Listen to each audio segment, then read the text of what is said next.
வணக்கம். மதிமுகம் செய்திகள்.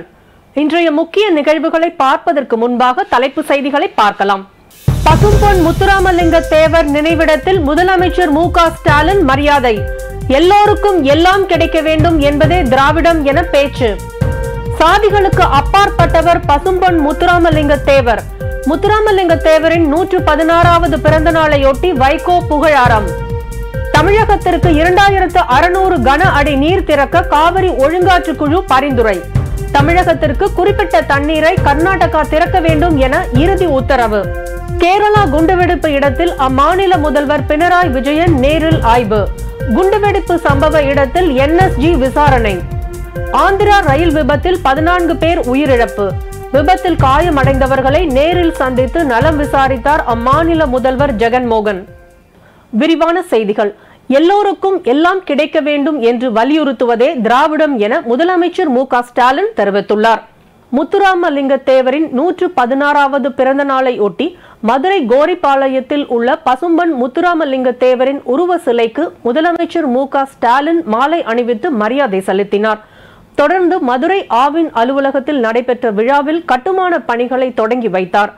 பின்னர் தெப்பக்குளத்தில் உள்ள மருது பாண்டியர்களின் உருவ சிலைக்கு மாலை அணிவித்து மரியாதை செலுத்தினார். தொடர்ந்து பசும்பொன் கிராமத்தில் முத்துராமலிங்க தேவர் நினைவிடத்தில் மலர் வளையம் வைத்து முதலமைச்சர் மு.க. ஸ்டாலின் மரியாதை செலுத்தினார். விழாவில் பேசிய முதலமைச்சர் மு.க. ஸ்டாலின், தேவர் நினைவிடத்தில் அணையா விளக்கை அமைத்தவர் முன்னாள் முதலமைச்சர் கருணாநிதி என கூறினார். ராமநாதபுரம் மீனவர்களை விடுவிக்க ஒன்றிய அரசு மூலம் நடவடிக்கை எடுக்கப்பட்டு வருவதாக தெரிவித்த அவர், இன்னாருக்கு இதுதான் என்பது ஆரியம், எல்லோருக்கும் எல்லாமும் என்பது திராவிடம் என கூறினார். ஆளுநர் மாளிகை திட்டமிட்டு பொய் செய்திகளை பரப்புவதாக தெரிவித்த முதலமைச்சர், ஆளுநர் RN ரவி பாஜக கட்சியினராகவே மாறியுள்ளதாகவும் ஆளுநர் அலுவலகம் பாஜக அலுவலகமாக மாறிவிட்டதாகவும் விமர்சித்தார். அதனைத் தொடர்ந்து உடல்நலம் குன்றி சிகிச்சை பெற்று வரும் பழ நெடுமாறனை அவரது இல்லத்தில் முதலமைச்சர் மு.க. ஸ்டாலின் நேரில் சந்தித்து நலம் விசாரித்தார். அதிமுக சார்பில் பசும்பொன் தேவர் நினைவிடத்தில் எடப்பாடி பழனிசாமி மரியாதை செலுத்தினார். அப்போது பசும்பொன்னில் முத்துராமலிங்க தேவர் நினைவிடத்துக்கு வந்த அதிமுக பொதுச் செயலாளர் எடப்பாடி பழனிசாமிக்கு எதிராக முழக்கமிட்டவர்களால் பரபரப்பு ஏற்பட்டது. அதேபோல் பசும்பொன் தேவர் நினைவிடத்தில் சசிகலா, பிரேமலதா விஜயகாந்த் போன்றோர் மரியாதை செலுத்தினர். பசும்பொன் முத்துராமலிங்க தேவரின் குரு பூஜையை முன்னிட்டு அவருக்கு பிரதமர் மோடி புகழாரம் சூட்டியுள்ளார். ஜாதிகளுக்கு அப்பாற்பட்டவர் பசும்பொன் முத்துராமலிங்க தேவர் என மதிமுக பொதுச் செயலாளரும் மாநிலங்களவை உறுப்பினருமான வைகோ புகழாரம் சூட்டியுள்ளார். முத்துராமலிங்க தேவரின் 116வது பிறந்த நாளை ஒட்டி பசும்பொன் கிராமத்தில் முத்துராமலிங்க தேவர் நினைவிடத்தில் மதிமுக பொதுச் செயலாளர் வைகோ மாலை அணிவித்து மரியாதை செலுத்தினார். அப்போது செய்தியாளர்களை சந்தித்த வைகோ, பசும்பொன் முத்துராமலிங்க தேவர் சாதிகளை கடந்து அப்பாற்பட்டவராக உள்ளதாக கூறினார். இந்த மதுரையில் தீண்டத்தகாதவர்கள் என்று சொல்லப்பட்டவர்களும் ஆலயத்திற்குள்ளே பிரவேசிக்க வேண்டும் என்று வைத்தியநாத ஐயர் முயற்சித்த போது அதற்கு பக்கபலமாக இருந்தவர் தேவர் திருமகனார். அங்கே ஏதாவது பிரச்சனை நடந்தால் அதற்கு பிறகு அதற்கு பதிலடி கொடுக்கப்படும் என்று ஒரு துண்டு பிரசுரத்தை தேவர் திருமகனார் வெளியிட்டார்.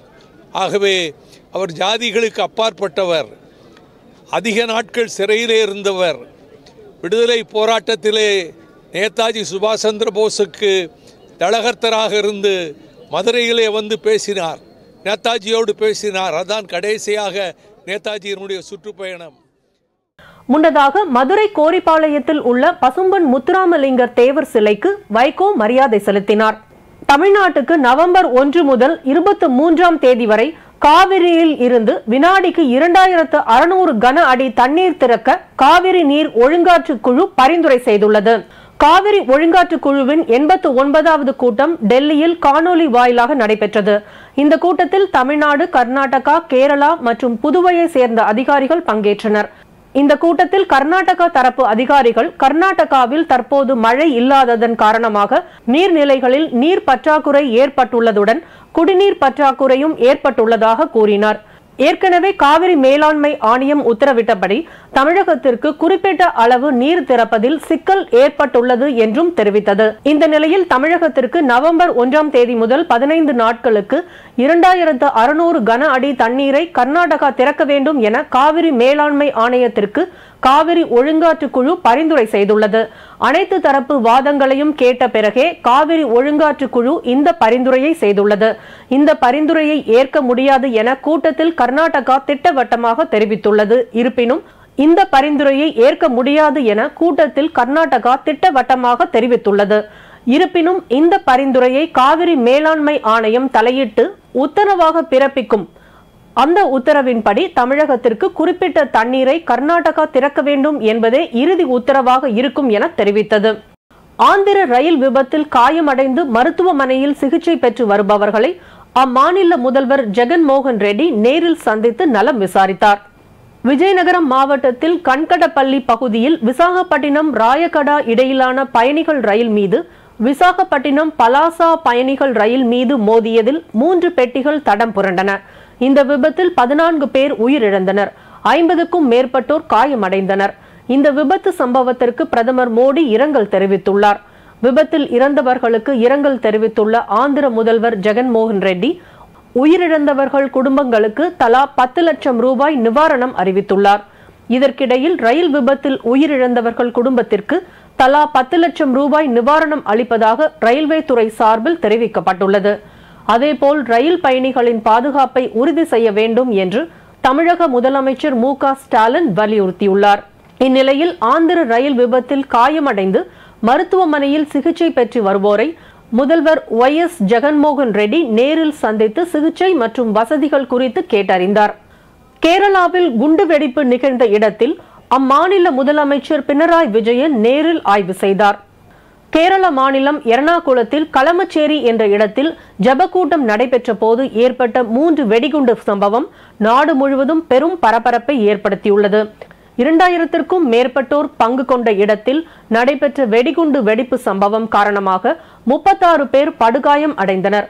3 பேர் சம்பவ இடத்தில் உயிரிழந்த நிலையில் இந்த விவகாரம் தொடர்பாக கேரள காவல்துறை தீவிர விசாரணை மேற்கொண்டு வருகின்றனர். இச்சம்பவத்தில் தொடர்புடைய டொமினிக் மார்டின் கோட்டக்கரா காவல் நிலையத்தில் சரணடைந்தார். இந்த நிலையில் கேரளாவில் குண்டுவெடிப்பு நடந்த பகுதியில் தேசிய பாதுகாப்பு படை அதிகாரிகள் ஆய்வு மேற்கொண்டு வருகின்றனர். இந்நிலையில் குண்டுவெடிப்பு சம்பவத்தை அடுத்து கேரள முதல்வர் பினராயி விஜயன் தலைமையில் இன்று காலை திருவனந்தபுரத்தில் உள்ள தலைமை செயலகத்தில் அனைத்து கட்சி கூட்டம் தொடங்கி நடைபெற்றது. பின்னர் குண்டுவெடிப்பு நிகழ்ந்த இடத்தில் அம்மாநில முதலமைச்சர் பினராயி விஜயன் நேரில் ஆய்வு செய்தார். டெல்லி முன்னாள் துணை முதல்வர் மணீஷ் சிசோடியாவுக்கு ஜாமீன் வழங்க உச்சநீதிமன்றம் மறுப்பு தெரிவித்துள்ளது. டெல்லி கலால் கொள்கை ஊழல் தொடர்பாக முன்னாள் துணை முதல்வர் மணீஷ் சிசோடியா சிபிஐயால் கடந்த பிப்ரவரி 26ஆம் தேதி கைது செய்யப்பட்டார்.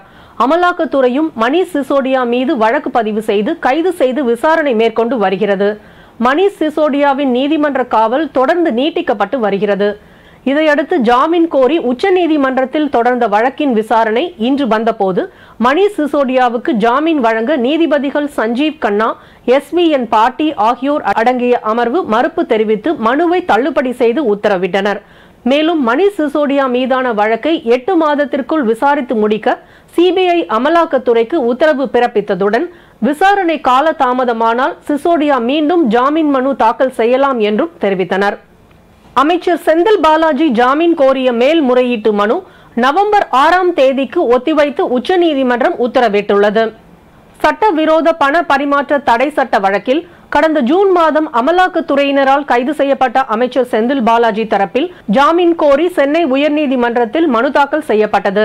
அமலாக்கத்துறை வழக்கில் ஜாமீன் கோரி செந்தில் பாலாஜி தொடர்ந்த மேல்முறையீட்டு மனுவை சென்னை உயர்நீதிமன்றம் தள்ளுபடி செய்த நிலையில் அதற்கு எதிராக செந்தில் பாலாஜி சார்பில் தொடரப்பட்ட மேல்முறையீட்டு மனுவை இன்று உச்சநீதிமன்றத்தின் நீதிபதிகள் அனிருதா போஸ் மற்றும் பீலா எம் திரிவேதி ஆகியோர் அடங்கிய அமர்வு விசாரித்தது. இந்நிலையில் செந்தில் பாலாஜி ஜாமீன் கோரிய மேல்முறையீட்டு மனு நவம்பர் 6ஆம் தேதிக்கு ஒத்திவைத்து உச்சநீதிமன்றம் உத்தரவிட்டுள்ளது. அதிமுக முன்னாள் அமைச்சர் சி. விஜயபாஸ்கர் மீதான சொத்து குவிப்பு வழக்கு நவம்பர் 15ஆம் தேதிக்கு ஒத்திவைக்கப்பட்டுள்ளது. கடந்த அதிமுக ஆட்சி காலத்தில் மக்கள் நல்வாழ்வுத்துறை அமைச்சர் சி விஜயபாஸ்கர் 35.79 கோடி வருமானத்துக்கு அதிகமாக சொத்து சேர்த்ததாக ஊழல் தடுப்பு மற்றும் கண்காணிப்பு பிரிவு காவல்துறையினர் வழக்கு பதிவு செய்து கடந்த மே 22ஆம் தேதி குற்றப்பத்திரிகை தாக்கல் செய்தனர். இது தொடர்பான வழக்கு புதுக்கோட்டை மாவட்ட முதன்மை நீதிமன்றத்தில் இன்று காலை நடைபெற்ற போது விசாரணையில் விஜயபாஸ்கர் தரப்பில் வழக்குரைஞர்கள் ஆஜராயினர். இதையடுத்து முன்னாள் அமைச்சர் சி விஜயபாஸ்கர் மற்றும் அவரது மனைவி ரம்யா ஆகியோர் மீதான சொத்து குவிப்பு வழக்கின் விசாரணை வரும் நவம்பர் 15ஆம் தேதிக்கு ஒத்திவைத்து புதுக்கோட்டை முதன்மை அமர்வு நீதிமன்றம் உத்தரவிட்டது. ஆவின் நிறுவன உற்பத்தியாளர்களுக்கு வழங்க வேண்டிய நிலுவைத் தொகை குறித்தும் தொடர்ந்து திட்டமிட்டு அவதூறு கருத்துக்கள் பரப்பப்பட்டு வருவதாக அமைச்சர் மனோ தங்கராஜ் தெரிவித்துள்ளார். ஆவின் நிறுவனத்தின் மாதாந்திர ஆய்வுக் கூட்டம் சென்னை நந்தனத்தில் உள்ள ஆவின் தலைமை அலுவலகத்தில் பால் வளத்துறை அமைச்சர் மனோ தங்கராஜ் தலைமையில் நடைபெற்றது. இதனைத் தொடர்ந்து செய்தியாளர்களுக்கு பேட்டியளித்த அமைச்சர் மனோ தங்கராஜ் முன்னாள் அமைச்சர் ராஜேந்திர பாலாஜி மீதான புகார் மீது நடவடிக்கை எடுக்கப்பட்டு வருவதாக தெரிவித்தார். ஆளுநர் மாளிகை முன் பெட்ரோல் பாட்டில் வீசிய கருக்கா வினோதை 3 நாள் காவலில் எடுத்து விசாரிக்க சைதாப்பேட்டை நீதிமன்றம் அனுமதி அளித்துள்ளது. கடந்த புதன்கிழமை சென்னை கிண்டியில் உள்ள ஆளுநர் மாளிகை முன்பு கருக்கா வினோத் என்பவர் பெட்ரோல் பாட்டில் வீசிய சம்பவம் தமிழகத்தில் பெரும் பரபரப்பை ஏற்படுத்தியது. இதையடுத்து பெட்ரோல் குண்டு வீசப்பட்ட வழக்கில் கைது செய்யப்பட்ட கருக்கா வினோதை இன்று சைதாப்பேட்டை நீதிமன்றத்தில் ஆஜர்படுத்தினர். இந்த நிலையில் சைதாப்பேட்டை நீதிமன்றம் கருக்கா வினோதுக்கு 3 நாட்கள் விசாரணை காவல் வழங்கி உத்தரவிட்டுள்ளது. மக்களால் தேர்ந்தெடுக்கப்பட்ட ஆட்சிக்கு விரோதமாக செயல்படுவதே ஆளுநர் வாடிக்கையாக வைத்திருப்பதாக காங்கிரஸ் எம்பி திருநாவுக்கரசர் தெரிவித்துள்ளார். மதுரை விமான நிலையத்தில் செய்தியாளர்களை சந்தித்த அவர் மாநில அரசுக்கு தொல்லை தரும் விதமாக மாநில அரசின் சட்டங்களை கையெழுத்திடாமல் ஆளுநர் காலதாமதம் ஏற்படுத்தி பல்வேறு பிரச்சனைகளை உருவாக்கி வருவதாக தெரிவித்தார். ஆட்சிக்கு விரோதமாக செயல்படுவதையே ஒரு வாடிக்கையான செயலாக ஆளுநர் வைத்துக் கொண்டு தொடர்ந்து மாநில அரசுக்கு தொல்லை தருவதன் மூலமாக மாநில அரசு நிறைவேற்றுகிற சட்டங்களை அவர் கையெழுத்திடாமலும் காலதாமதப்படுத்தியும் பல்வேறு பிரச்சனைகளை உருவாக்கி வருகிறார். அதனால் ஆளுநர் மாற்றப்பட வேண்டுங்கிற கோரிக்கை முதல் தொடர்ந்து இருக்கு. அவரே இருந்துட்டு போகிறாரு. எங்களுக்கு இன்டைரக்டாக அவர் பண்ணுற காரியங்கள் மக்கள் தங்களுக்கு அனுதாபத்தை நல்ல பேரை தான் பெற்றுத்தருதுங்கிற மாதிரி கூட சொல்லியிருக்காரு.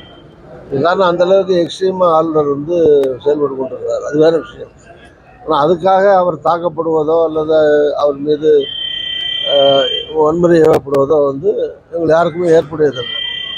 காங்கிரஸாக இருந்தாலும் திமுக இருந்தாலும் சரி எங்களுடைய கட்சிகளுக்கு ஏற்புடையதில்லை. யாரும் இதில் சம்மந்தப்பட்ட குற்றவாளிகள் தண்டிக்கப்பட வேண்டும். அது நல்ல பிரச்சனை. பல்வேறு மாவட்டங்களில் நடைபெற்ற தகவல்களை களத்தில் மதிமுகம் பகுதியில் பார்க்கலாம்.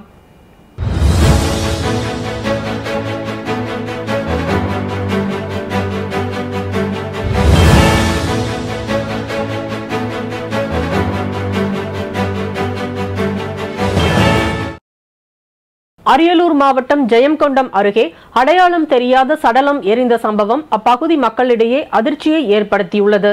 தகவல் அறிந்து விரைந்து வந்த காவல்துறையினர் பொதுமக்களின் உதவியுடன் எரிந்து கொண்டிருந்த தீயை அணைத்து இறந்தவர் யார் என்பது குறித்து விசாரணை மேற்கொண்டு வருகின்றனர். கோவை தடாகம் சாலையில் வசிக்கும் பல்வேறு ஏழை எளிய மக்களுக்கு இலவச வீட்டு மனை பட்டா வழங்க கோரி 3 முறை மனு அளித்தும் நடவடிக்கை எடுக்காத மாவட்ட நிர்வாகத்தை கண்டித்து ஆட்சியர் அலுவலகம் முன்பு வாயில் கருப்பு துணி கட்டி கண்டன ஆர்ப்பாட்டத்தில் ஈடுபட்டனர்.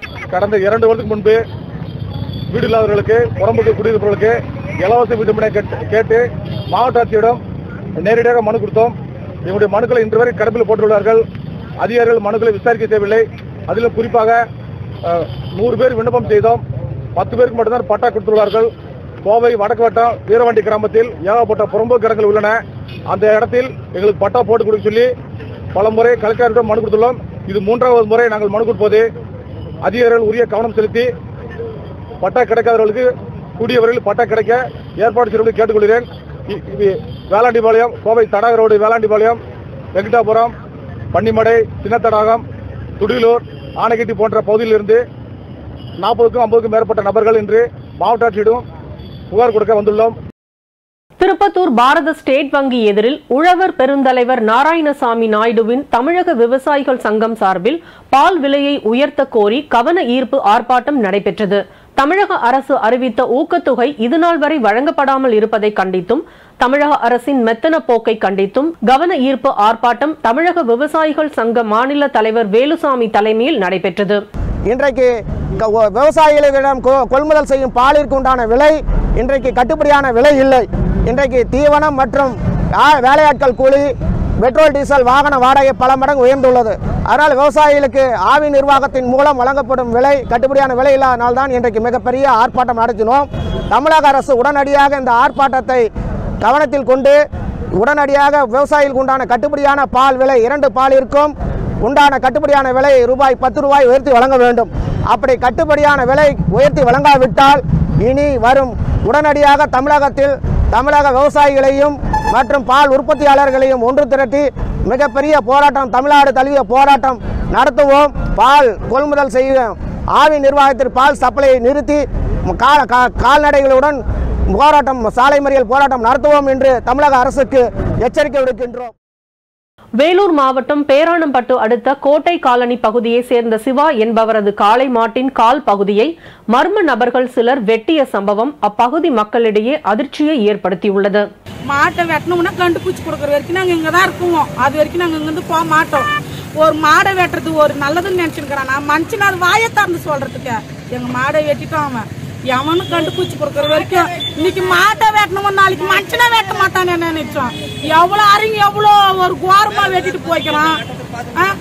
எல்லாம் என் கூட நான் போலீஸ்கா பாதுகாப்பு இல்லாத நாங்கள் வந்து போக மாட்டோம். எங்களை கூட இப்படிதான் வெட்டுவானுங்க. நான் சந்தேகமா தருவ மேலாம் சொன்னா எட்டுனது மொத்த பேரை விசாரிக்கணும். விசாரிக்கிற வரைக்கும் நான் விடமாட்டேங்க. நான் இங்கே தான் இருக்குவேன். என் மாடை வெட்டணும்னா பிடிச்சி கொடுக்குற வரைக்கும் நான் இங்கே தான் இருக்குவேன். அது வரைக்கும் நான் இங்கேருந்து ஏன்ச்சே நான் போக மாட்டேன். என் மாடை வெட்டணும்னா கண்டுபிடிச்சி கொடுங்க.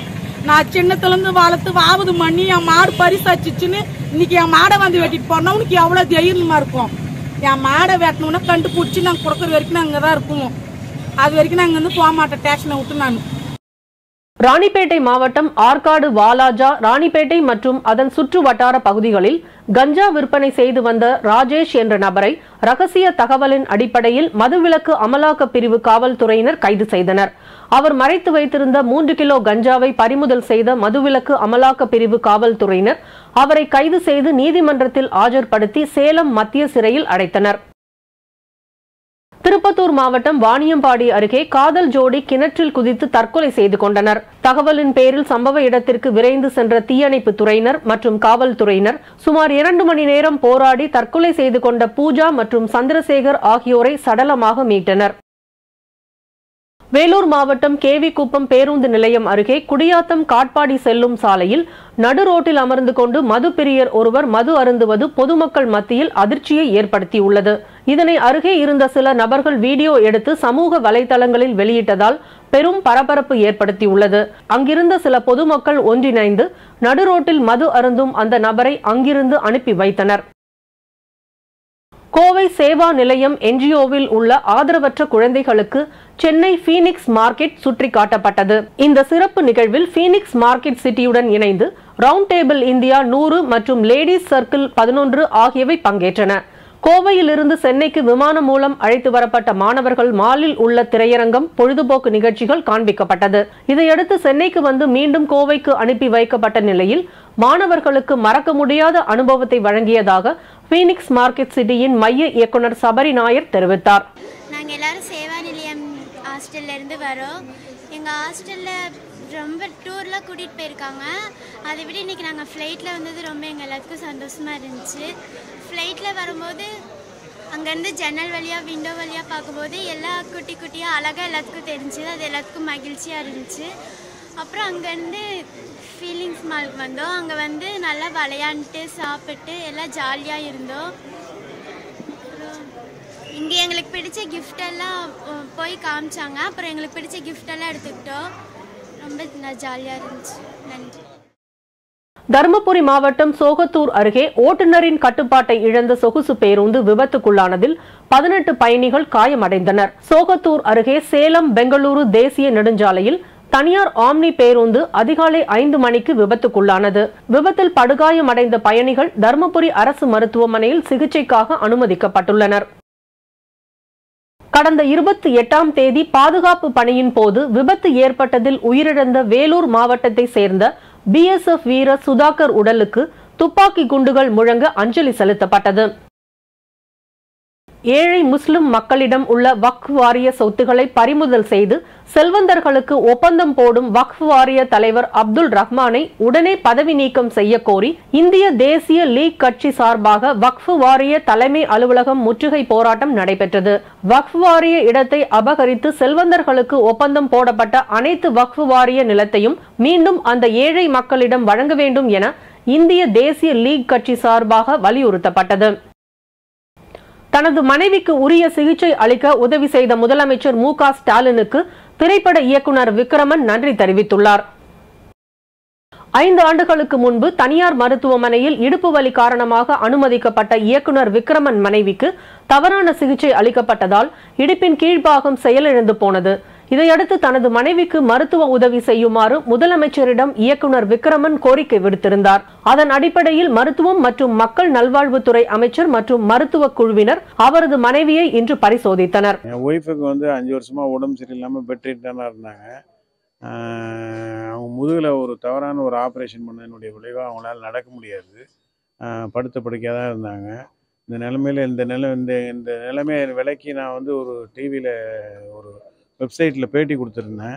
அதை பார்த்த முதல்வர் அவர்கள் உடனடி நடவடிக்கையாக நான் முதல்வருக்கு அதில் வேண்டுகோள் கொடுத்துருந்தேன். இந்த மாதிரி ஐயா நீங்கள் இதில் தலையிட்டு இதில் பார்த்து ஒய்ஃபுக்கு ஒரு நல்ல ட்ரீட்மெண்ட்டுக்கு ஏற்பாடு பண்ணணும் அப்படின்னு சொல்லியிருந்தேன். உடனே முதல்வர் அதை பார்த்து மாண்புமிகு சுகாதாரத்துறை அமைச்சர்கிட்ட அதை உடனே நேற்று நைட்லேயே அதை கவனத்துக்கு கொண்டு வந்து நீங்கள் போய் பார்த்து என்னன்னு சொல்லி விசாரி அப்படின்னு சொல்லியிருக்கிறாரு. இன்றைக்கி மாண்புமிகு அமைச்சர் வீட்டுக்கு பார்த்தாரு, என் ஒய்ஃபே பார்த்துட்டு அமைச்சரோட ஒரு டாக்டர் பட்டாளத்தையே கூப்பிட்டு வந்தார். கிட்டத்தட்ட ஒரு 25க்கும் மேற்பட்ட டாக்டர்கள் எக்ஸ்பர்ட்டுகள் எல்லாருமே அவங்கள கூப்பிட்டு எல்லாமே ஒய்ஃபை பரிசோதித்து நாங்கள் பெஸ்ட்டு ட்ரீட்மெண்ட் கொடுக்குறோம், சீக்கிரமாக குணப்படுத்தி தரோம் அப்படின்னு சொல்லியிருக்காங்க. இந்த நேரத்தில் முதல்வர் அவர்களுக்கும் மாண்புமிகு சுகாதாரத்துறை அமைச்சர் அவர்களுக்கும் என் சார்பாகவும் என் குடும்பத்தின் சார்பாகவும் என்னுடைய மனமார்ந்த நன்றியை தெரிவித்துக் கொள்கிறோம். நன்றி. இன்றைய தங்கம் வெள்ளி விலை வழங்குவோர் அட்டிகா கோல்ட் கம்பெனி. சென்னையில் இன்று 22 கேரட் ஆபரண தங்கத்தின் விலை சவரனுக்கு 280 ரூபாய் குறைந்து ஒரு சவரன் தங்கம் 45,880 ரூபாய்க்கு விற்பனை செய்யப்படுகிறது. கிராமுக்கு 35 ரூபாய் குறைந்து 1 கிராம் தங்கம் 5,735 ரூபாய்க்கு விற்பனை செய்யப்பட்டு வருகிறது. அதேபோல் 1 கிராம் வெள்ளியின் விலை கிராமுக்கு 1 ரூபாய் அதிகரித்து 78 ரூபாய் 50 காசுகளுக்கும் 1 கிலோ வெள்ளியின் விலை 78,500 ரூபாய்க்கும் விற்பனை செய்யப்படுகிறது. பெங்களூரில் உள்ள பணிமனையில் நிறுத்தி வைக்கப்பட்டிருந்த தனியார் பேருந்துகள் திடீரென தீப்பிடித்து எரிந்ததால் பரபரப்பு ஏற்பட்டது. கர்நாடக மாநிலம் பெங்களூரு வீரபத்ர நகரில் உள்ள பேருந்து பணிமனையில் இன்று காலை 10க்கும் மேற்பட்ட தனியார் பேருந்துகள் நிறுத்தி வைக்கப்பட்டிருந்தது. இந்த நிலையில் திடீரென்று ஒரு பேருந்து தீப்பிடித்து எரிந்த நிலையில் தீ மளமளவென பரவி அங்கு நிறுத்தி வைக்கப்பட்டிருந்த மற்ற பேருந்துகள் எரிய தொடங்கியது. இதுகுறித்து சம்பவ இடத்துக்கு விரைந்து தீயணைப்பு வீரர்கள் தீயை அணைக்கும் பணியில் ஈடுபட்டனர். இந்த சம்பவத்தில் 10 பேருந்துகள் எரிந்து சேதமடைந்துள்ளன. மீண்டும் தலைப்பு செய்திகள். பசும்பொன் முத்துராமலிங்க தேவர் நினைவிடத்தில் முதலமைச்சர் மு.க. ஸ்டாலின் மரியாதை. எல்லோருக்கும் எல்லாம் கிடைக்க வேண்டும் என்பதே திராவிடம் என பேச்சு. சாதிகளுக்கு அப்பாற்பட்டவர் பசும்பொன் முத்துராமலிங்க தேவர். முத்துராமலிங்க தேவரின் 116வது பிறந்த நாளையொட்டி வைகோ புகழாரம். தமிழகத்திற்கு 2600 கன அடி நீர் திறக்க காவிரி ஒழுங்காற்று குழு பரிந்துரை. தமிழகத்திற்கு குறிப்பிட்ட தண்ணீரை கர்நாடகா திறக்க வேண்டும் என இறுதி உத்தரவு. கேரளா குண்டுவெடிப்பு இடத்தில் அம்மாநில முதல்வர் பினராயி விஜயன் நேரில் ஆய்வு. குண்டுவெடிப்பு சம்பவ இடத்தில் NSG விசாரணை. ஆந்திரா ரயில் விபத்தில் 14 பேர் உயிரிழப்பு. விபத்தில் காயமடைந்தவர்களை நேரில் சந்தித்து நலம் விசாரித்தார் அம்மாநில முதல்வர் ஜெகன்மோகன். இத்துடன் செய்திகள் நிறைவடைந்தன. மீண்டும் செய்திகள் காலை 8 மணிக்கு. மேலும் செய்திகளை தெரிந்து கொள்ள மதிமுகம் பிரைம் யூடியூப் தளத்தில் இணைந்திருங்கள்.